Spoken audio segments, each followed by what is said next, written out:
Welcome to The Explainer. Today, we're going to explore an absolutely incredible historical anomaly. When we think about the evolution of automobiles, we usually picture this straight line, right? Just going straight from early oil guzzlers to today's modern vehicles running on refined blends or electricity. But history is full of these fascinating detours. Today, we're looking at a time when cars ran not on petrol, and certainly not on modern E20 ethanol blends, but quite literally on wood. It's a stunning example of human ingenuity born out of sheer desperation. Okay, let's dive into this. Think about our modern reality for a second.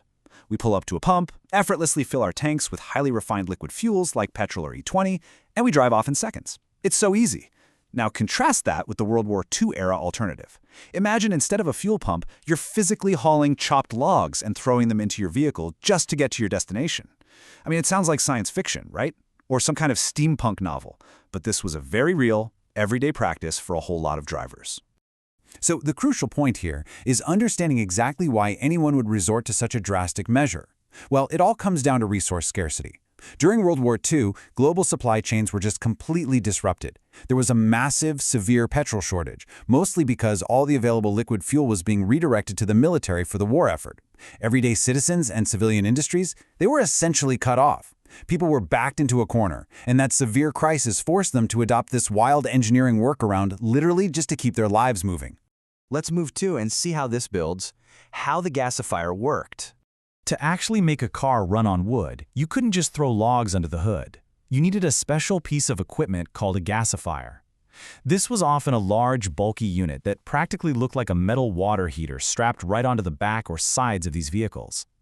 Now, this wasn't just a simple bonfire. First, the wood was heated inside the gasifier in a very low oxygen environment.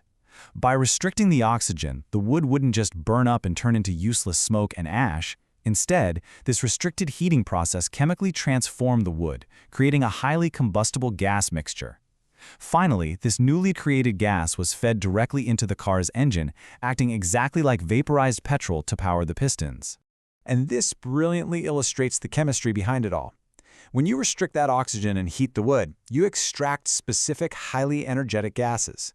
The primary gases produced in this mixture were carbon monoxide and hydrogen, along with a few other trace gases. And yes, carbon monoxide, the exact same gas that is highly toxic to humans, is actually highly combustible. The car's engine didn't care that it wasn't liquid petrol. It just needed a combustible mixture to spark and explode within the cylinders. And you know what? This wood-derived gas mixture did the trick perfectly. Now, what's really interesting about this is the massive trade-off. So we have a working technology and a brilliant workaround to a global crisis. It sounds like a total success, right? But despite the clever engineering, what was its biggest problem? Well, this wartime technology came with some incredibly severe complications that made everyday driving a massive, literal chore.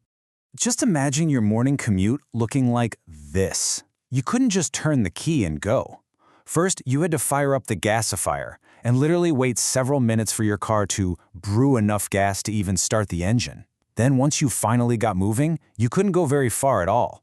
You'd have to frequently pull over to the side of the road to manually shovel more wood into the gasifier. It was essentially like having a very needy, incredibly heavy, wood-eating pet strapped to the back of your car that constantly demanded to be fed. Because of that sheer absurdity and everyday inconvenience, the resolution to our story is pretty abrupt.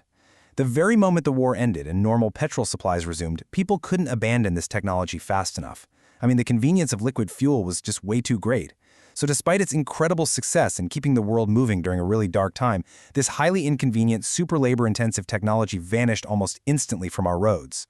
Which brings us to our final thought for today's explainer. When the crisis ended, the wood-powered car disappeared just like that. But we live in a world where modern resources are finite, and global supply chains can be pretty fragile. Will future resource crises or fuel shortages drive human ingenuity to resurrect old, forgotten methods like this? Or will we find completely new workarounds? It really makes you wonder what extreme measures we might take next to keep our world moving. Thanks for joining me on this journey, and keep questioning how the past might inform our future.